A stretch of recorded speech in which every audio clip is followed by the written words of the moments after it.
Chapter 1.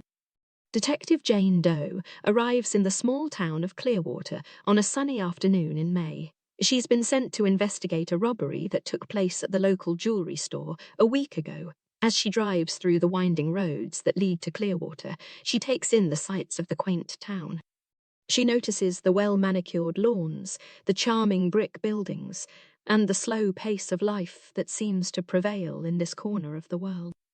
Jane checks into her hotel, a modest place with faded carpets and peeling wallpaper. She unpacks her bags, grabs her notepad and pen and heads out to the jewelry store. The store is located on Main Street, the town's bustling commercial strip. Jane notices that the street is lined with mum and pop shops, cafes, and antique stores. She also notices the clear blue skies above and the gentle breeze that carries the scent of freshly baked bread from the bakery across the street. At the jewelry store, Jane meets the owner, Mr. Wilson, a stout man with a bald head and kind eyes. He tells her that his store was robbed in broad daylight and that his son David was arrested for the crime. Mr. Wilson is adamant that David is innocent, and he begs Jane to clear his son's name. Jane listens to Mr. Wilson's story and takes down notes, asking him questions about the day of the robbery, the suspects, and the stolen items. After talking to Mr. Wilson, Jane heads to the police station to meet the local officers and to see David Wilson. David is a tall, lanky man, with dark hair and piercing green eyes. He's dressed in a blue prison jumpsuit, and he looks nervous as he speaks to Jane. David insists that he's innocent of the crime and that he was framed. Jane is intrigued by David's story, and she promises to look into the case further. As she leaves the police station, Jane feels a sense of curiosity and excitement. She senses that there's more to the story than meets the eye and is determined to find out the truth. She decides to start her investigation by talking to the people who knew David and by looking for any clues that might help her unravel the mystery of the Clearwater robbery. Chapter 2. Jane spends the next day interviewing people who knew David Wilson, including his friends, family, and co-workers. She knew that David is well liked in the community and known for his honesty and hard work. Jane also talks to some of the local business owners who tell her that they've noticed some suspicious activity in the town lately, including strange cars parked in the alleyways and a group of unfamiliar people hanging around the bars at night. As Jane continues her investigation, she starts to feel that there might be more to the robbery than meets the eye. She begins to suspect that the crime is connected to a larger conspiracy involving some of the town's most powerful residents. She decides to follow a lead she's been given by a source who claims to have information about the case. Jane meets with Emily, a young woman who's been keeping a low profile in town. Emily is nervous and hesitant to speak to Jane at first, but eventually she reveals that she has information about the robbery. Emily tells Jane that she saw some suspicious activity in the alleyway behind the jewelry store on the day of the robbery, but she's afraid to come forward because she fears for her safety. Jane promises to protect Emily and to investigate her claims. As Jane leaves Emily's house, she senses that she's on the brink of a breakthrough in the case. She decides to follow up on Emily's lead and dig deeper into the town's history and secrets. She spends the next few days poring over old records, talking to locals, and piecing together a timeline of events that leads her to believe that there might be a connection between the Clearwater robbery and a murder that took place in the town 20 years ago. As Jane uncovers more evidence, she starts to feel a sense of urgency and danger. She senses that someone is watching her and that her investigation has put her in harm's way. She also starts to feel conflicted about her feelings for David Wilson, who she's developed a close relationship with throughout her investigation. Jane knows that her personal feelings could compromise her investigation, but she can't help but feel drawn to David's sincerity and charm. As she prepares to delve deeper into the mystery of Clearwater, Jane is faced with a difficult choice: to stay true to her duty as a detective or to follow her heart and risk everything. Chapter 3. Jane wakes up early on a bright and sunny morning. Feeling restless and anxious, she knows that she's on the brink of uncovering the truth about the Clearwater robbery, but she also knows that the closer she gets to the truth, the more dangerous the situation becomes. Jane decides to pay a visit to Mr. Wilson, the jewelry store owner, to ask him some more questions about the day of the robbery. She finds Mr. Wilson sitting on the front porch of his house, looking lost and sad. Jane approaches him and asks him if he's feeling all right. Mr. Wilson tells her that he's been feeling depressed and anxious ever since the robbery took place, and that he's worried about his son's future. Jane listens sympathetically to Mr. Wilson's concerns, but she also knows that she needs to stay focused on her investigation. She starts to ask Mr. Wilson about the day of the robbery, trying to get more details about what happened. Mr. Wilson tells her that he was in his store when the robbers came in and that they threatened him with a gun. He also tells her that they stole some of his most valuable pieces, including a diamond necklace that was worth over $1 million. Jane listens intently to Mr. Wilson's story, but she can't help but feel that there's more to the story than he's letting on. She decides to press him for more details, and she notices that his demeanor starts to shift as she does so. Mr. Wilson becomes more agitated and defensive, and he starts to accuse Jane of being too nosy and intrusive. Jane tries to calm Mr. Wilson down, but she also knows that she needs to keep pushing for answers. She decides to change tactics, and she starts to ask him about the history of Clearwater and some of the town's most powerful and influential residents. Mr. Wilson starts to open up, and he tells Jane about some of the secrets that have been kept hidden in the town for years. As Jane listens to Mr. Wilson's stories, she starts to see a pattern emerging. She realizes that the robbery might be connected to some of the town's darker secrets, and that there might be people in Clearwater who are willing to do anything to keep those secrets buried. As Jane leaves Mr. Wilson's house, she feels a sense of unease and foreboding. She knows that she's getting closer to the truth, but she also knows that the danger is growing.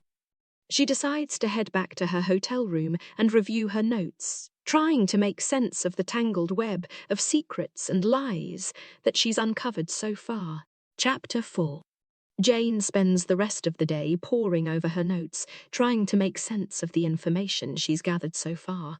As she works, she starts to see a web of connections forming between some of the key players in Clearwater's past and present. One name that keeps coming up is that of the town's richest and most powerful resident, Richard Grayson. Jane knows that Grayson is a real estate mogul with a reputation for ruthless business practices. She also knows that he's been involved in several legal disputes over the years, and that he's always come out on top. Jane decides to pay a visit to Grayson's office, hoping to ask him some questions about his role in Clearwater's history. When she arrives at his office building, she's struck by the opulence and grandeur of the place. She makes her way up to the top floor, where Grayson's office is located. When Jane enters Grayson's office, she's taken aback by the man's sheer size and presence. He's a tall, imposing figure with a deep voice and a commanding presence. Jane introduces herself and starts to ask him about his connections to some of the other players in Clearwater's history. Grayson listens to Jane's questions with a steely gaze, and she can feel his hostility toward her growing by the minute. He tells her that he's a busy man with no time for idle gossip or speculation. Jane tries to press him for more information, but he refuses to give her any straight answers. Feeling frustrated and defeated, Jane decides to leave Grayson's office. As she makes her way down the elevator, she overhears two men in suits discussing something in hushed tones. She can't make out all of the details, but she hears enough to know that they're talking about the Clearwater robbery and that Grayson is involved in some way. Jane starts to feel a sense of excitement and urgency. She knows that she's onto something big, and she knows that she needs to keep digging to get to the truth. She decides to head back to her hotel room and start putting together a plan of action. She knows that the danger is growing, but she's more determined than ever to get to the bottom of the mystery. Chapter 5. Back in her hotel room, Jane spreads out all of her notes and starts to piece together the connections between the various players in Clearwater's history. She spends hours going over the details, trying to make sense of the tangled web of relationships and motives. As the sun sets, Jane decides to take a break and go for a walk. She needs some fresh air and a change of scenery to clear her head. She strolls along the waterfront, watching the boats bobbing in the harbour and the seagulls swooping overhead. Suddenly, she feels a hand on her shoulder. She spins around, startled to find herself face to face with a tall, muscular man with a fierce expression. He introduces himself as Jack, a private investigator who's been hired by one of the key players in Clearwater's history to keep an eye on Jane. Jane tries to brush him off, but Jack insists on following her as she makes her way back to her hotel. He tells her that he's been watching her every move and that she needs to stop digging before she gets herself into trouble. Jane tries to argue with Jack, but he's stubborn and refuses to back down. She starts to feel a sense of panic creeping over her as she realizes that she's in over her head. She knows that she needs to get out of Clearwater before it's too late.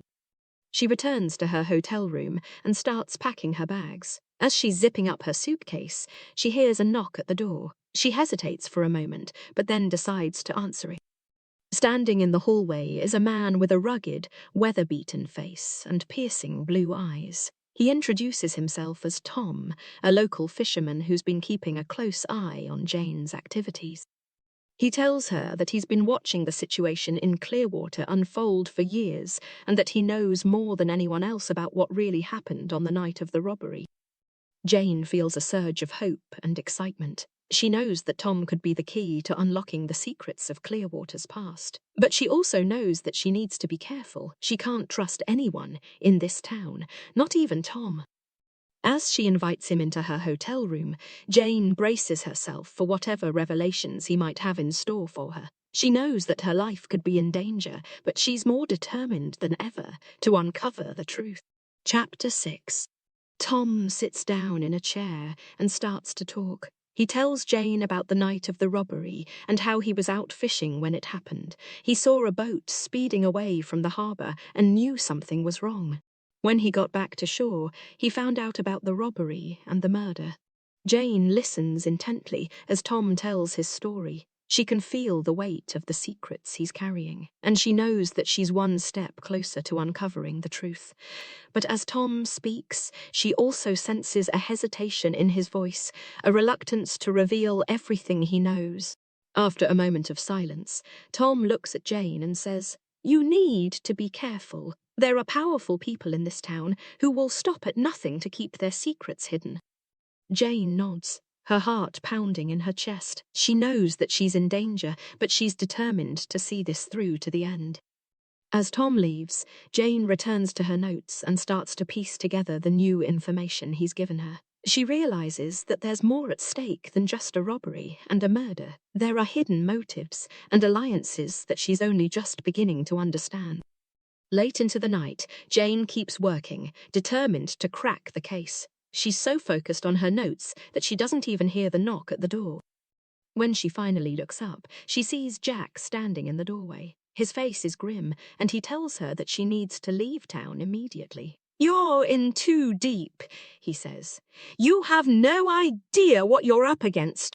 Jane knows that Jack is right. She's in danger, and she needs to get out of Clearwater before it's too late, but she's not ready to give up. She's come too far to back down now. As she packs her bags, Jane realizes that she's been pulled into something much bigger than herself. She's caught in the middle of a web of secrets and lies, and she knows that the only way out is to keep digging. Chapter 7. Jane is on the road, driving away from Clearwater as fast as she can. But as she puts more distance between herself and the town, she can't help but feel like she's leaving behind something important. She pulls over at a gas station to fill up her tank and take a break. As she walks inside to pay, she sees a newspaper on the counter with the headline, "Clearwater, Robbery Suspects Arrested." Her heart skips a beat as she reads the article, which reports that 2 men have been arrested in connection with the robbery and murder. Jane can't help but feel like something is off. The men who were arrested are just small-time criminals, and she can't imagine that they were the masterminds behind the heist. As she drives away from the gas station, Jane's mind is racing. She can't let this go. She needs to find out who's responsible for the robbery and murder, and she needs to do it now. She decides to head to the nearest library to do some research. She spends hours poring over old newspaper articles and police reports, looking for any clues that might lead her to the truth. As the sun starts to set, Jane finally finds something that catches her eye. An old article from 20 years ago reported on a similar robbery that happened in a nearby town. The details are eerily similar to the Clearwater case, and Jane can't help but wonder if there's a connection. She decides to head back to Clearwater to see if she can find any more information. As she drives into town, she sees that the streets are deserted. It's as if the entire town is holding its breath, waiting for something to happen. Jane pulls up to Tom's house, hoping that he might have some more information. But when she knocks on the door, there's no answer. She decides to take a look around the property, and as she's walking through the yard, she hears a noise. She turns around to see a shadowy figure walking towards her. Her heart races as she realizes that she's not alone. Chapter 8. As Jane stands frozen in place, the shadowy figure steps into the light. "What are you doing here?" he asks, his voice heavy with emotion. "I need to know the truth," Jane says, her voice shaking. Tom looks at her for a long moment before sighing heavily. "Come inside," he says, leading her into the house. Once inside, Tom sits down heavily in a chair and starts to talk. He tells Jane about the real mastermind behind the robbery and murder, a powerful businessman named Jameson who had been pulling the strings from behind the scenes. Tom explains that he had been one of Jameson's henchmen recruited years ago to help with a series of heists. But after the Clearwater job went wrong and innocent people were killed, Tom couldn't take it anymore. He had turned himself in and gone into witness protection, hoping to put his past behind him. But when Jane showed up in Clearwater, Tom knew that the past had caught up with him. He knew that Jameson would come after him. He talked and that he would stop at nothing to keep his secrets hidden. Jane listens intently to Tom's story, feeling a sense of anger and sadness welling up inside her. She realizes that the corruption in Clearwater runs deep and that powerful forces are working to keep it that way. As Tom finishes his story, there's a sudden knock at the door. Tom's face goes pale as he looks at Jane, and she knows that they're in danger. Tom leads Jane to a hidden room in the basement, telling her to stay there until he comes back for her. Jane can hear the muffled sound of voices upstairs as she sits in the dark, her heart pounding in her chest. As the minutes tick by, Jane starts to fear the worst. But then she hears the sound of footsteps on the stairs and Tom's voice calling out her name. She rushes up the stairs to find Tom standing in the living room, a look of relief on his face. "We need to go," he says, grabbing her by the arm. "Now!" Jane follows Tom out of the house, and they run through the darkened streets of Clearwater, heading for the edge of town. As they approach the outskirts, they see a car waiting for them, its engine running. Tom tells Jane to get in the car and drive as fast as she can, promising to catch up with her later. As she drives away, Jane realizes that she's been pulled even deeper into the mystery of Clearwater, and that there's no turning back now. Chapter 9. Jane drives for what feels like hours, her mind racing with thoughts of what she's just learned. She can't believe the extent of the corruption in Clearwater, and she's even more determined to get to the bottom of it all. Finally, she pulls off the road and parks the car in a secluded area. She takes a deep breath and pulls out her phone, scrolling through her contacts until she finds the number she's looking for. "Detective Rogers," she says, when the call connects. Over the next hour, Jane tells the detective everything she's learned, from the robbery and murder to Jameson's involvement and Tom's confession. Detective Rogers listens carefully, asking questions and taking notes as Jane speaks. When she finishes, he thanks her and tells her that they'll be in touch. "You've done the right thing, Jane," he says. "We'll take it from here." Jane hangs up the phone and sits in silence for a few moments, feeling a sense of relief wash over her. But as she starts the car and pulls back onto the road, she realizes that she's not out of danger yet. She remembers Tom's warning about Jameson and his henchmen, and she knows that they'll stop at nothing to keep their secrets hidden. But she also knows that she can't give up now, not after everything she's learned. As she drives back into town, Jane sees a police car up ahead, its lights flashing. She slows down and pulls over, watching as the officer gets out of the car and approaches her window. "Miss, we need to talk," he says, his tone serious. "Please step out of the car." "Miss, we need to talk," he says, his tone serious. "Please step out of the car." Jane feels a sense of panic rising in her chest as she steps out of the car, wondering if she's been caught. But as the officer starts to speak, she realizes that something else is going on. "We've had reports of a break-in at your apartment," he says, his eyes searching hers. "Can you confirm that everything's all right?" Jane's heart sinks as she realizes what's happening. Jameson's men have found her, and they're trying to scare her off. But she knows that she can't let them win. She takes a deep breath and tells the officer that she'll go with him to the apartment, hoping that she can find some clues to help her uncover the truth. As they arrive at her apartment, Jane's heart is pounding in her chest. She takes a deep breath and opens the door, stepping inside to find the place in disarray.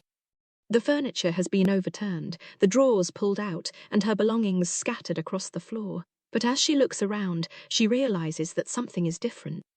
There's a note on the table, written in a shaky hand. Jane picks it up and reads the message, feeling a sense of dread wash over her. "Stop digging, or you'll regret it," the note reads. Jane knows that she's in more danger than ever, but she also knows that she can't give up. She takes a deep breath and decides to continue her search for the truth, no matter what the cost. Chapter 10.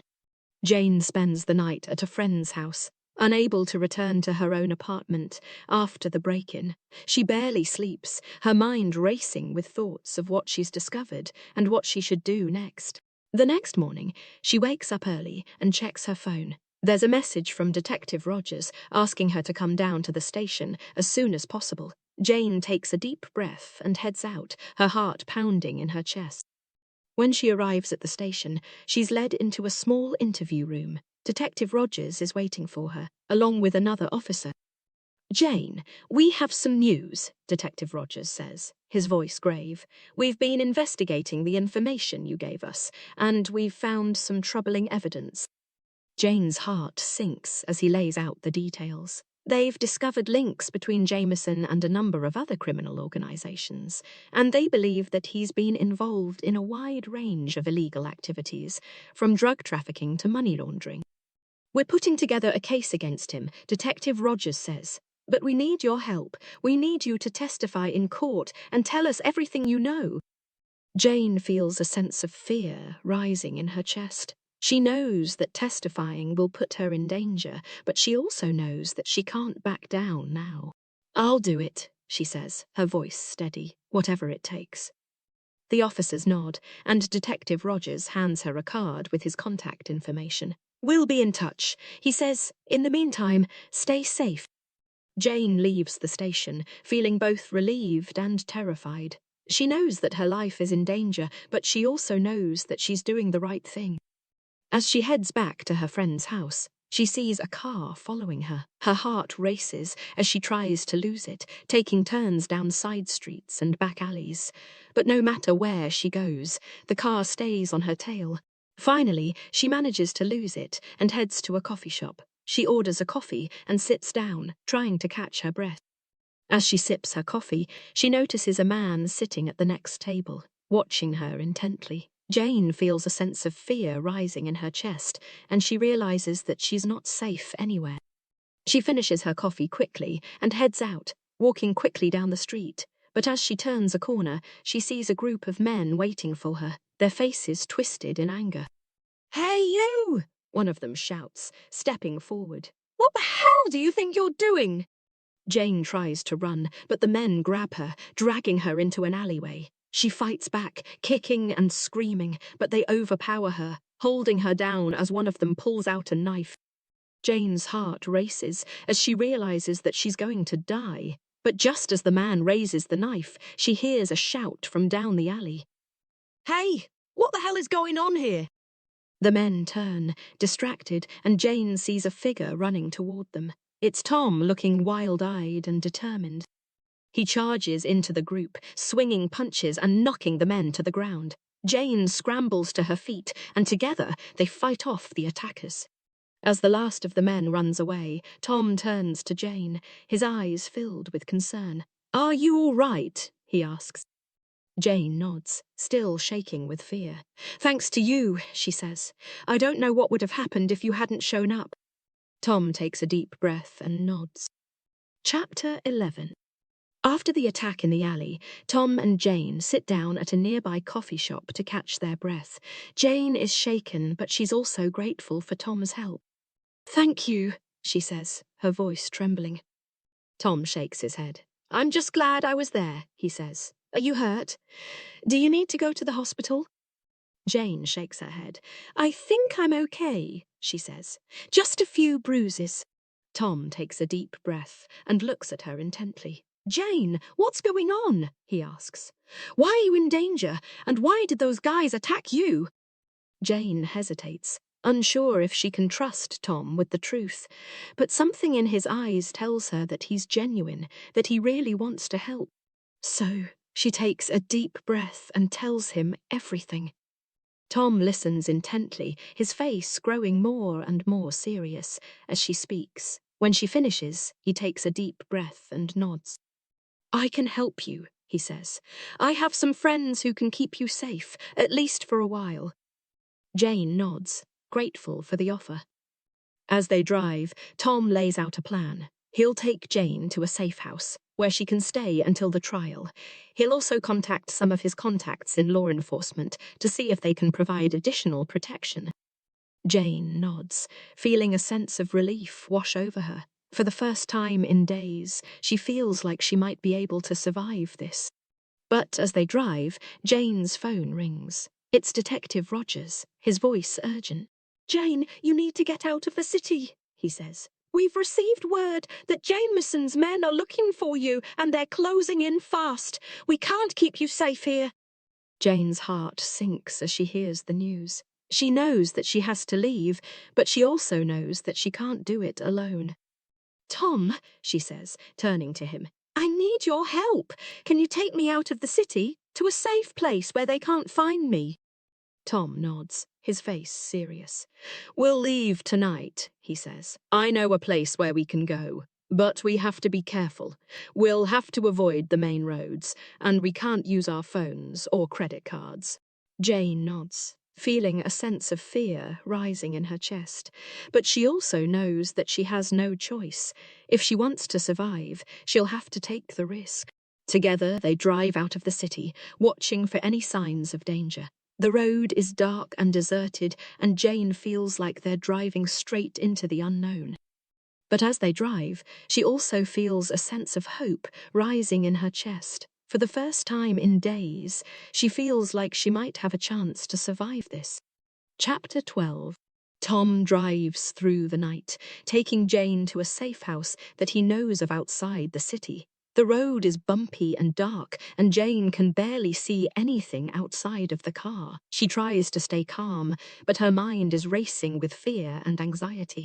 Finally, after what seems like hours, they arrive at the safe house. It's a small cabin in the middle of the woods, surrounded by trees on all sides. Tom parks the car, and they get out, stretching their legs and looking around warily. The cabin is small but cozy, with a fireplace, a small kitchen, and a bedroom with 2 twin beds. Tom shows Jane around, explaining that they'll be safe here for a while. He also gives her a burner phone and tells her to keep it with her at all times. "I'll be back as soon as I can," he says. "I need to go back to the city and tie up some loose ends, but I'll be back soon." Jane nods, feeling a sense of gratitude wash over her. She thanks Tom for everything and watches as he drives away, his car disappearing into the darkness. Alone in the cabin, Jane feels a sense of relief and terror at the same time. She's grateful to be away from the danger, but she's also scared about what might happen next. As the hours pass, Jane tries to stay calm. She reads a book, makes herself some tea, and tries to rest. But she can't shake the feeling that someone is watching her, that danger is lurking around every corner. Finally, in the middle of the night, she hears a sound outside. It's a branch snapping, a twig breaking underfoot. She freezes, her heart racing in her chest. She creeps to the window and peeks outside. In the darkness, she can barely make out a figure standing in the shadows, watching the cabin. Jane's heart sinks. She realizes that she's not safe here after all. She needs to leave, to get as far away from danger as possible. She grabs her bag and the burner phone, trying to stay quiet as she makes her way to the door. But just as she reaches for the doorknob, she hears a sound behind her. "Going somewhere, Jane?" It's Jameson's voice, cold and menacing. Jane turns around to face him, her heart pounding in her chest. "How did you find me?" she asks, her voice shaking. Jameson smiles. "I have my ways," he says. "Now, let's go for a little drive. You and me, we need to have a little chat." Chapter 13. Jane feels a cold shiver run down her spine as Jameson grabs her by the arm and pulls her towards the car. She tries to fight him off, but he's too strong. "You're coming with me," he says, shoving her into the back seat of the car. Jane tries to resist, but Jameson is too forceful. He gets into the driver's seat and starts the engine, peeling out of the driveway and onto the road. As they drive, Jameson starts to talk. He tells Jane about his plans for the future, about the power and wealth that he's going to amass. He talks about his associates, about the people who will do anything he says. Jane listens, feeling sick to her stomach. She knows that she's in danger, that Jameson will stop at nothing to get what he wants. But then, suddenly, the car screeches to a halt. Jameson slams on the brakes and jumps out, pulling a gun from his pocket. "Get out!" he snarls, pointing the gun at Jane. Jane hesitates, her mind racing. She knows that this is her chance to escape, to get away from Jameson and his goons. But as she tries to get out of the car, Jameson grabs her by the hair and drags her back in. He slams the door shut and speeds off again, leaving Jane feeling more trapped than ever. As they drive, Jameson becomes more and more agitated. He starts to yell, cursing and ranting about his enemies, about the people who have betrayed him. Jane tries to stay calm, but she can feel the fear building inside of her. She knows that Jameson is dangerous, that he's capable of anything. Finally, the car comes to a stop in front of a deserted warehouse on the outskirts of the city. Jameson gets out and pulls Jane with him, dragging her inside. The warehouse is dark and musty, with cobwebs hanging from the rafters and rats scurrying across the floor. Jameson pulls Jane to the back of the warehouse, where a group of his associates are waiting. They're rough-looking men, with tattoos and scars and a menacing air about them. Jane can tell that they're dangerous and that they won't hesitate to hurt her if Jameson tells them to. Jameson starts to talk to them, explaining what he wants them to do. Jane can barely understand him, her mind racing with fear and confusion. But then, suddenly, there's a loud noise from outside. The sound of cars screeching to a halt, of doors slamming and feet pounding on the pavement. Jameson looks up, a look of terror crossing his face. "We have to go," he says, grabbing Jane and pulling her towards the back door of the warehouse. "Now!" Chapter 14. Jane's heart is pounding in her chest as Jameson drags her toward the back door of the warehouse. She can hear the sounds of chaos outside, the screeching of cars, the shouting of men. Jameson is muttering curses under his breath, his grip on Jane's arm tightening with each passing moment. She can tell that he's terrified, that he doesn't know what to do. Suddenly, the door bursts open and a group of men storm in, guns drawn. Jameson curses and tries to pull Jane back, but the men are too fast. In the chaos, Jane manages to break free from Jameson's grip and runs towards the men, her heart racing with fear and adrenaline. "Help me!" she cries, tears streaming down her face. "Please help me!" The men pause for a moment, looking at her with a mixture of confusion and concern. "Who are you?" one of them asks. "I'm Jane," she says, her voice shaking. The men exchange a look and nod, lowering their weapons. They move towards Jameson, who's still trying to resist and wrestle him to the ground. In the confusion, Jane manages to slip away and runs towards the exit. She bursts through the door and into the bright light of day, gasping for breath. Outside, she sees a group of police cars pulling up, sirens blaring. She collapses to the ground, tears streaming down her face as the officers rush towards her. "It's okay," one of them says, taking her in his arms. "You're safe now. We've got you." Jane sobs with relief, feeling like a weight has been lifted off her shoulders. She knows that she's going to be okay, that she's finally free from Jameson's grasp. As the officers led her away, she looks back at the warehouse, wondering what other secrets it holds. She knows that she's been through a lot and that there's still a long road ahead of her. But she also knows that she's strong, that she's a survivor, and that she'll never let anyone hurt her again. Chapter 15. Weeks pass, and Jane slowly begins to rebuild her life. She spends her days meeting with therapists and law enforcement officials, recounting the horrors of her captivity and the abuse she suffered at the hands of Jameson. Despite the trauma she's endured, Jane is determined to move forward. She starts going to the gym regularly, pushing herself to new heights of physical fitness. She takes up painting again, losing herself in the colors and textures of her canvases. One day, as she's walking home from the gym, she sees a poster advertising a local self-defense class.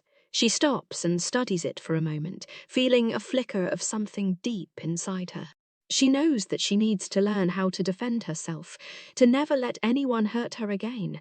Without hesitation, she signs up for the class and begins attending every week. Under the guidance of the instructor, a seasoned martial artist, Jane learns the basics of self-defense, how to throw a punch, how to kick, and how to break out of a chokehold. She trains tirelessly, honing her skills until she can execute each move with fluidity and grace.